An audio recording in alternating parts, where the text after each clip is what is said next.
Hello friends.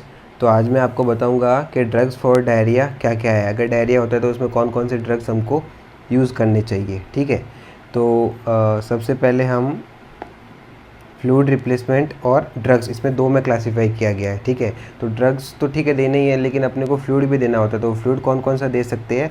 एक तो है ORS, ठीक है, उसके अलावा RL जो कि होता है रिंगल लैक्टेट सॉल्यूशन।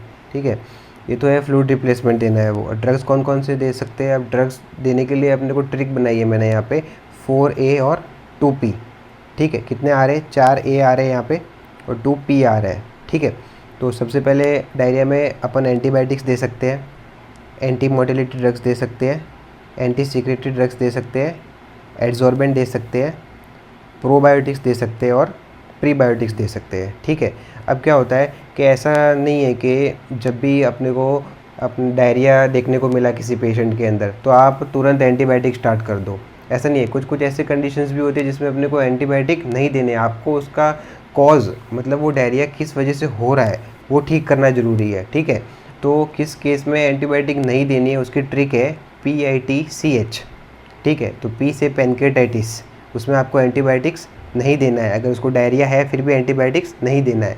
ठीक है, उसके है IBS means irritable bowel syndrome. ठीक है, उसके बाद है ट्रॉपिकल स्प्रू जो कि एक इन्फ्लामेटरी कंडीशन होती है जिसके अंदर माल एब्जॉर्प्शन सिंड्रोम वगैरह आता है, तो उस केस के अंदर भी हमें एंटीबायोटिक्स नहीं देनी है। ठीक है, उसके अलावा है सीलिएक डिजीज़। ठीक है, ये भी माल एब्जॉर्प्शन से रिलेटेड है, जिसके अंदर जो इंटेस्टाइन की जो विलाई होती है ना वो फ्लैट हो जाती है। ठीक है, तो उस कंडीशन के अंदर भी हमें एंटीबायोटिक्स नहीं देना है। उसके अलावा हाइपरथायरिज्म के कंडीशन के अंदर भी हमें एंटीबायोटिक्स नहीं देनी है। ठीक है, तो फिर एंटीबायोटिक्स देनी किस किस में है?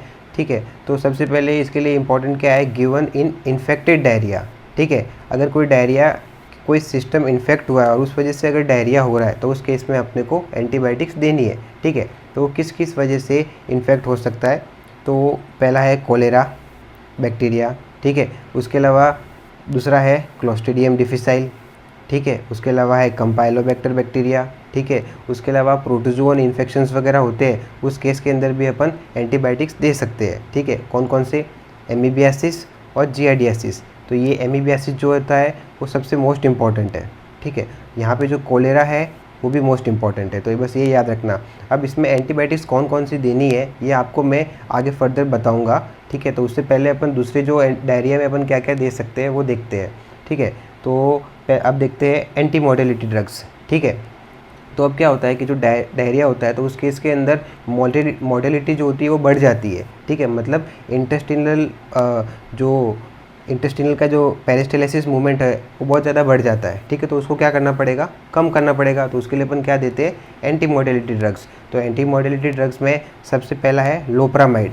ठीक है, जो कि मार्केट में ब्रांड नेम टैब लोमो के नाम से भी मिलता है, तो सब जानते ही है लगभग। ठीक है, जब भी डायरिया होता है अपन डॉक्टर के पास जाते हैं। ठीक है, तो सीधा ज़्यादा अगर क्रॉनिक डायरिया है तो सीधा पहले ये टैब लोमो ही देता है। ठीक है, लेकिन अपने को ये ध्यान रखना है कि जब उसकी मोटिलिटी बढ़ी हुई है, ठीक है, तो उसको कम करने के लिए हमें लोप्रामाइड देना है। ठीक है, उसके अलावा डायफिनॉक्सिलेट, ठीक है, ये भी दे सकते हैं। ठीक है, डायफिनॉक्सिन भी दे सकते हैं। ठीक है, उसके अलावा एलुआडोलिन और एसिमाडोलिन, ये डोलिन जो आ रहा है ना ये याद रखो लास्ट में, तो ये भी दे सकते हैं। ठीक है, उसके अलावा रेसिकाडोट्रिल जो होता है जो कि टैब जीडॉट के नाम से बहुत फेमस है। ठीक है, टैब जीडॉट ब्रांड नेम है तो इस नाम से बहुत फेमस है, तो इस नाम से मार्केट में मिलता है। ठीक है, तो ये भी दे सकते हैं। तो इसमें इंपॉर्टेंट कौन सा है? एक तो है लोप्रामाइड जो टैब लोमो, उसके अलावा है दूसरा रेसिकाडोट्रिल। ठीक है, जो कि टैब जीडॉट के नाम से मिलता है। ठीक है, उसके अलावा आता है एंटी सिक्रेटरी ड्रग्स। ठीक है, एंटी सिक्रेटरी में अब क्या है कि reduce Na+Cl- secretion from colon.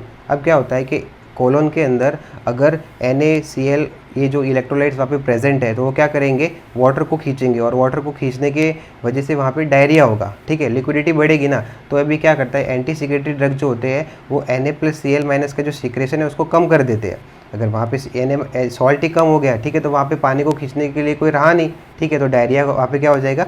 Prevent हो जाएगा। तो इस केस में अपने को कौन कौन से ड्रग्स यूज़ करने हैं? तो उसका नाम है ऑक्टियोटाइड।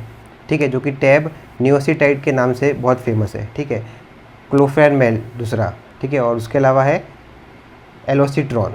ठीक है, अब इसमें मोस्ट इंपॉर्टेंट कौन सा है? ऑक्टियोटाइड। ठीक है, octreotide most important anti secretory drugs है। ठीक है, जो कि टैब नियोसिटाइड के नाम से मिलता है मार्केट में, ठीक है। उसके अलावा एड्जॉर्बेंट, ठीक है। अब एक्सेस वाटर अगर डायरिया में तो एक्सेस वाटर रहता है तो उसको एब्जॉर्ब भी तो करना पड़ेगा ना, तो उसके लिए अपन एड्जॉर्बेंट यूज़ करते हैं। तो एड्जॉर्बेंट में दो आते हैं, एक तो आता है बल्क लेक्सेटिव, ठीक है, दूसरा आता है बाइल एसिड बाइंडर्स। तो बल्क लेक्सेटिव में साइलियम और इसबगोला, इसबगोल के नाम से आपने देखा होगा कि मार्केट में सिरप मिलता है, ठीक है। तो वो इसके अंदर ही आता है, वो क्या करता है एक्सेस वाटर जो होता है उसको एब्जॉर्ब कर लेता है, तो इसको बोलते हैं एड्जॉर्बेंट, ठीक है। तो इसबगोला ये बहुत इंपॉर्टेंट है, ठीक है। अब उसके अलावा क्या है, बाइल एसिड बाइंडर्स में कोलिस्ट्रामाइन, कोलिस्ट्रामाइन तो ये क्या करेगा, बाइल एसिड है उसको ही बाइंड करवा देगा, तो वहाँ पे डायरिया भी प्रिवेंट हो जाएगा, ठीक है। तो इस नाम से आता है कोलिस्ट्रामाइड, ठीक है। उसके बाद प्रीबायोटिक्स और प्रोबायोटिक्स, ठीक है। तो प्रीबायोटिक जो होता है वो क्या कर देगा, जो अच्छे बैक्टीरिया है उनकी ग्रोथ को बढ़ाने के लिए अपन ये देते हैं क्या, प्रीबायोटिक्स, ठीक है।